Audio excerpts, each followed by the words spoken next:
Salut à tous, c'est Antoine Moreau. Si vous aimez les voitures, vous êtes au bon endroit.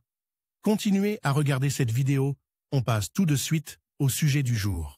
Le pare-choc arrière de Renault Duster est de conception simple. Ce n'est que dans les modifications coûteuses du crossover que ce détail est complété par un système Parktronic. Par conséquent, le remplacement du pare-choc arrière n'est pas très difficile et, si nécessaire, peut être effectué de manière autonome. Il suffit de tenir compte des caractéristiques de conception de l'élément de carrosserie et de suivre l'ordre de démontage et d'installation. Conception du pare-choc arrière. Le pare-choc arrière est de conception non séparable. Lors du démontage, la pièce est retirée avec le couvercle situé en bas. En outre, la conception est complétée par un amortisseur ou une saillie prolongée. Tous les éléments sont maintenus par des supports. En outre, plusieurs vis auto-taraudeuses sont utilisées pour fixer le cadre à la carrosserie du Duster. Le coussin est pressé avec des vis auto-taraudeuses qui doivent être dévissées lors du démontage de la structure, originale et analogue. Si, lors du remplacement d'un grand nombre de sous-ensembles, les pièces d'origine sont souvent privilégiées, le pare-choc arrière d'usine est souvent remplacé par des pièces analogues moins chères. Cela s'explique par le fait que les parties extérieures de la carrosserie sont en partie décoratives. La qualité de ces composants est donc soumise à des exigences moins strictes. En même temps, il faut savoir qu'en achetant l'original, on peut obtenir un détail dont les dimensions et les connecteurs sont exactement les mêmes que ceux de la voiture. Le constructeur français installe différents pare-chocs sur le Duster. Le type de pièce et, par conséquent, l'article sont déterminés par la configuration actuelle du crossover. Dans la modification initiale, un pare-choc portant le numéro 850229613R est utilisé. Dans la version la plus chère, une pièce portant le numéro 850220171R est installée. Les configurations à traction avant sans radar et avec radar utilisent des pare-chocs différents.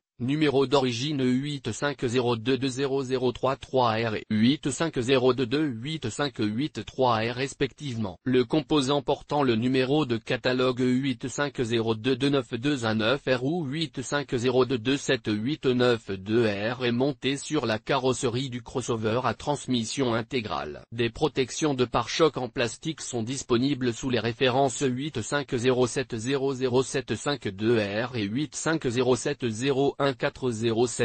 Les numéros d'articles sont également différents si la pièce est complète avec le support et l'amortisseur. Des différences similaires sont observées pour les analogues. Les modèles avec couvercle en plastique, installés sur toutes les modifications à l'exception de la plus importante, sont disponibles avec les éléments suivants. Blick 5511 0013059070P, Poulou P2 Dadu 1BS, Diederich 4 560 058, Schlickmann 779 608. Van Wezel 1 555 509. La configuration maximale du Duster utilise un pare-choc arrière analogue avec un revêtement en plastique portant le numéro SAT-STRND1087A0. Le modèle avec un absorbeur porte le numéro d'article SAT-STRND1087R0. En cas d'utilisation du support de pare-choc arrière Renault, il est nécessaire d'acheter des analogues portant le même numéro, qui ne diffèrent que par les chiffres à la fin, 087B1 ou 087B2. Technique de démontage du pare-choc. Pour démonter le pare-choc arrière, il est nécessaire de connaître le type d'équipement de Renault Duster et de déterminer les caractéristiques de conception de la pièce. La présence ou l'absence d'une patte de fixation et d'un amortisseur modifie l'ordre des actions à effectuer. La préparation du travail. L'étape préparatoire détermine la rapidité d'installation d'un nouveau pare-choc arrière sur le Duster, et réduit la probabilité de difficulté dans l'exécution des manipulations. L'idéal est d'effectuer la procédure dans un garage équipé d'une fosse d'inspection ou à l'aide d'un cric. Ceci est dû au fait que la plupart des actions sont effectuées sous le bas du crossover. Vous aurez besoin du kit d'outils suivant pour retirer et installer le pare-choc arrière, clé Torx de 20 et 30 mm. Tournevis avec une pointe de 7 mm. Avant de commencer le travail, il est recommandé de nettoyer la voiture de toute trace de saleté. Étape principale. Le pare-choc arrière est retiré après avoir enlevé toutes les pièces supplémentaires. Le travail commence par la dépose des phares. Pour ce faire, il faut desserrer les vis qui fixent l'équipement d'éclairage à la carrosserie. Débrancher ensuite les fils qui vont vers les phares. Il est important de ne pas endommager l'isolation des câbles électriques. Dans un deuxième temps, on retire les garde-boue, qui sont fixés par des vis autotaraudeuses et un piston en plastique. Ce dernier est retiré à l'aide d'un tournevis. Une fois les garde-boue enlevés, le pare-choc arrière peut être retiré. Une clé 20 permet de desserrer les 4 boulons de fixation situés sous le bas de la voiture. Ensuite, les vis situées dans le coffre sont dévissées. Une clé de 20 permet de desserrer les vis situées à côté des ailes et de fixer le cadre en plastique sur la carrosserie du crossover. Ensuite, à l'aide d'une clé Torx, on dévisse 4 fixations de 30 mm, qui se trouvent derrière la partie démontée, à proximité immédiate du Parktronic,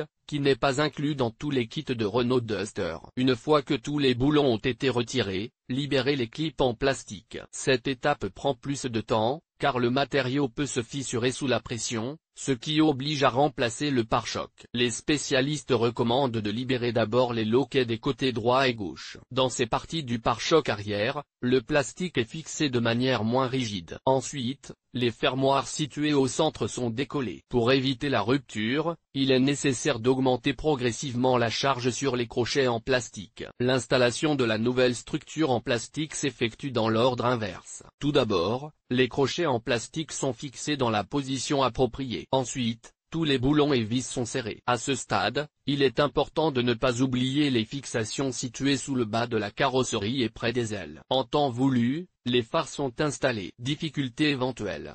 Les principales difficultés rencontrées lors du démontage de la structure en plastique sont liées au moment où l'on décroche les fixations. À ce stade, il y a souvent une défaillance du matériau, ce qui augmente considérablement le coût des réparations effectuées. Si l'expérience du remplacement du pare-choc n'est pas suffisante, il est recommandé de secouer la pièce pendant le démontage, en augmentant progressivement l'effort. De plus, pour réduire le risque d'endommager les loquets, il convient de faire appel à une aide extérieure. Il est plus efficace de retirer le cadre en tirant simultanément sur le plastique des deux côtés. Il est également important de répartir l'effort de manière uniforme. Le deuxième problème que les automobilistes rencontrent souvent est que les attaches ne se dévissent pas. Cela s'explique par le fait que ces composants sont situés sous le fond et sont souvent en contact avec de l'eau et d'autres substances nocives. Dans un environnement agressif, le métal dont sont faits les boulons s'oxyde et rouille. Il est donc difficile de dévisser les fixations. Avant de commencer le travail, les experts recommandent de traiter tous les boulons et vis autotaraudeuses avec du WD-40 ou une autre composition anticorrosive et d'attendre quelques minutes. Vous pouvez ensuite procéder au démontage des composants. Une fois le travail terminé, il est recommandé d'installer une protection en plastique sur le Renault Duster. Ce produit offre une protection supplémentaire du pare-choc arrière contre l'environnement. Conclusion. Pour retirer le pare-choc arrière du Renault Duster, il est recommandé de placer la voiture sur une fosse d'inspection ou de soulever la traverse sur un cric. Le démontage de la partie extérieure s'effectue en plusieurs étapes. Tout d'abord, le poids des vis et des vis autotaraudeuses avec lesquelles le plastique est fixé au boîtier de l'appareil photo est révélé. Ensuite, les loquets sont débloqués. Les manipulations décrites sont relativement simples. Toutefois, si l'on n'y prend pas garde, la structure plastique peut être endommagée.